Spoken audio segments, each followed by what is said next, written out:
mga mag-expire, pinamimigay na lang natin dahil mag-expire na hindi na magamit. So, ganun ang sistema na ginawa natin. Kaya maganda na ang production na para sa food pack, para alalayan naman natin.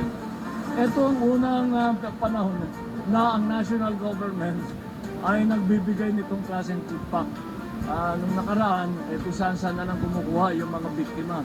Pero ngayon, nakakapag-provide na ang national government. Kaya maganda itong naging yung mga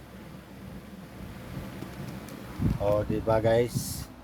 Saan pa kayo yan guys? Sila nakapag-isip ng ganyan, ano? So ngayon, alam nyo na.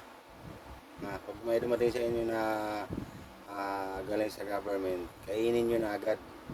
Kahit hindi maubos, pagkain nyo na sa aso. Oh, kasi alam nyo na, di ba? Sila nakaisip ng ganyan. Believe talaga ako kay PBBM. Sila nakaisip ng ganyan, no? Na yung mag-i-expired na ay pamimigay na lang. Tama naman, ang galing talaga. Kaya alam nyo na gagawin nyo, kainin nyo na agad pag dumating sa inyo. So yun lang, masabi ko.